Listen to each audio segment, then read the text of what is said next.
Hello friends, welcome back to अपना insurance YouTube channel.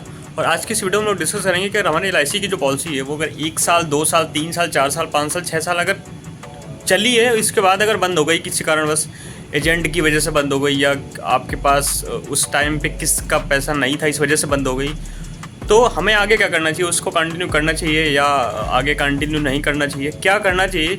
तो सारी जानकारी, डिटेल जानकारी, जो जेन्युइन जानकारी है वो हम इस वीडियो पे आपको आज देने की कोशिश करेंगे। तो हम लोग सबसे पहले क्या करते हैं कि हमें ये चेक करना है कि हमारी जो पॉलिसी है वो कितने साल चली है। LIC में क्या होता है कि अगर 2 साल तक आपकी पॉलिसी जमा है, पहले के प्रावधान था आप आज के 2 साल 3 साल पहले कि अगर 3 साल आपकी पॉलिसी अगर जमा है, उसके बाद अगर आप नहीं जमा करते हैं तो आपका जो पैसा है वो मरेगा नहीं। आपका पैसा कभी भी आप उठा सकते हैं या कभी भी उस पॉलिसी को आप चालू कर सकते हैं। लेकिन अभी क्या प्रावधान है? अभी है कि आपकी पॉलिसी जो है कम से कम 2 साल जमा होनी चाहिए। अगर 2 साल से पॉलिसी आपकी कम जमा है तो फिर आपका पैसा नहीं मिलेगा। आपकी पॉलिसी अगर 2 साल जमा है फिर आप उसको जमा करें आगे कंटिन्यू, या आगे आने वाले 2 साल 4 साल 10 साल आप ना भी जमा करते हैं तब भी आपका पैसा नहीं मरेगा, आपका पैसा मिल जाएगा। तो सबसे पहले तो आपको ये बात ध्यान देनी है कि आपकी जो पॉलिसी है वो कितने साल जमा है। आपकी पॉलिसी अगर 2 साल नहीं जमा है तो उसको प्लीज़ 2 साल तो कम से कम जमा कर दीजिए, जिससे कि आपका पैसा न मरे। आपकी जो मूल रकम है वो तो कम से कम आप सिलेंडर करा के LIC से पैसा ले सकें। अभी मेरे पास एक केस आया था, इनकी पॉलिसी, उनका जीवन आनंद प्लान था, जिसमें से मैच्योरिटी होने के बाद भी लॉन्ग टर्म आपका रिस्कवर रहता है। जब तक आप जीवित रहेंगे तब तक उसमें रिस्कवर रहेगा। तो उनकी पॉलिसी ऑलमोस्ट 7 साल जमा थी। वो मेरे पास आए, उन्होंने बोला कि भैया इसको आप सिलेंडर करवा दीजिए। तो मैंने जब सारा डेटा उनका चेक किया तो उसमें से उनको 5 साल बाद वो पॉलिसी पक जानी थी, उसकी मैच्योरिटी हो जानी थी। तो मैंने उनको सलाह दी कि आप पॉलिसी मत तोड़ाइए, क्योंकि जीवन आनंद प्लान है, इसमें आपका नुकसान होगा। और आपको ऐसा करिए कि आप ये पॉलिसी जमा कर लीजिए। जमा करने के बाद रिवाइवल करा के, कि पॉलिसी अगर बंद हो गई तो रिवाइवल और मेडिकल के बाद जो पॉलिसी है वो चालू होती है। इसके बाद आप उसी पॉलिसी पे आप लोन ले लीजिएगा।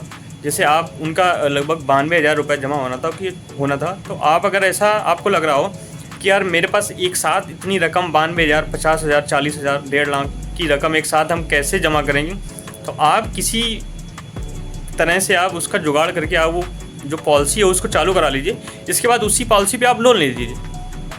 आप उसी पॉलिसी पर लोन ले लीजिए। उसमें जो आपका ब्याज लगता है वो बहुत ही कम लगता है, तो उस पर कोई इशू नहीं है। आप जब आपकी, और आपको क्या करना है कि आप जब LIC से आप लोन लेंगे तो आप ब्याज प्रति ईयर आप जमा करेंगे। आप 6 महीने में जमा करें या साल में जमा करें, जिससे क्या होता है कि आपका जो पैसा जो आपने लोन लिया है ना वो बढ़ता नहीं है, नहीं तो वो उसी पे ब्याज लगता है, वो प्रॉब्लम करता है। तो जैसे आपने 50,000 आपने LIC से लोन लिया, तो आप केवल अगर उसका ब्याज जमा कर रहे हैं साल में, वो 500, 600, 700, 1000 रुपये कुछ समथिंग होता है, तो आपका 50,000 जो आपकी मैच्योरिटी होगी तो उसमें वो 50,000 आपका कट जाएगा।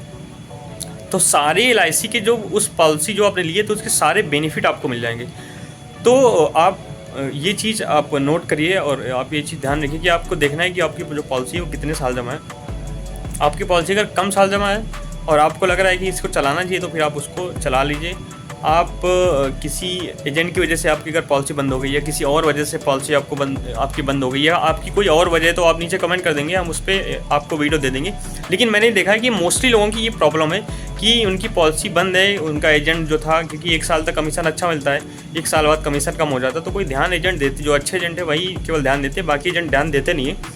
इसकी वजह से बहुत सारे लोगों के साथ ये सारी प्रॉब्लम्स होती हैं। कुछ लोग अच्छे हैं जो कंटिन्यू अब तो ऑनलाइन जमा कर देते हैं या कैफ़े जाके या LIC के ऑफिस जाके जमा कर देते हैं। कुछ लोग जो सक्षम नहीं हैं उनके साथ ये सारे केसेस होते हैं कि उनकी पॉलिसी बंद हो जाती है, फिर बड़ी प्रॉब्लम होती है। तो आप ध्यान दें कि आपकी पॉलिसी अगर 2 साल नहीं जमा है तो सबसे पहले उसको 2 साल कंटिन्यू करें। आपका मन नहीं भी है उसको कंटिन्यू चलाने का, तब भी आप उसको 2 साल तो कम से कम जमा करें। इसके बाद आप ना भी जमा करेंगे, आप जब चाहेंगे तब सिलेंडर करा के उसका पैसा ले लेंगे।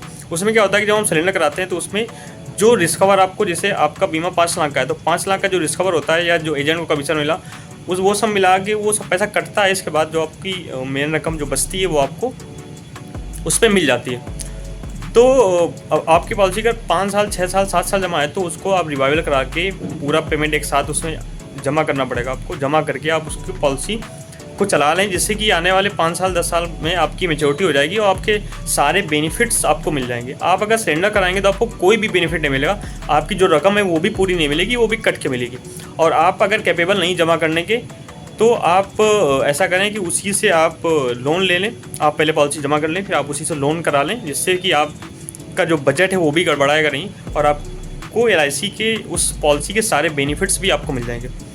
तो उम्मीद करते हैं कि आज का वीडियो जो आपके लिए काफ़ी हेल्पफुल रहा होगा। और आपको कोई भी अगर क्वेरी है आप नीचे कमेंट कर दें, मैं उस पर आपको वीडियो दे दूँगा, क्योंकि मैं आपकी इस हेल्प करने के लिए बैठा हूँ।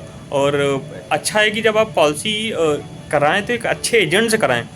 आप ये ना ध्यान दें कि वो आपको जो पहली किस्त है दूसरी किस्त है उसमें से आपको जो कमीशन है वो छोड़ रहा है कि नहीं छोड़ रहा है। क्योंकि होता क्या है कि पॉलिसी आपकी जो होती है 20 साल 15 साल होती है और कमीशन उसको 1 साल अच्छा मिलता है। तो 1 साल तो आपके साथ वो एजेंट बहुत अच्छा रहता है, बाकी बचे 15 साल या 19 साल आपके साथ कैसे रहेगा आप उस पर ज़्यादा ध्यान दें, ना कि उसकी जो कमीशन है उस पर आपको वो आपका पूरा कमीशन वापस कर दे, आधा कमीशन वापस कर दे।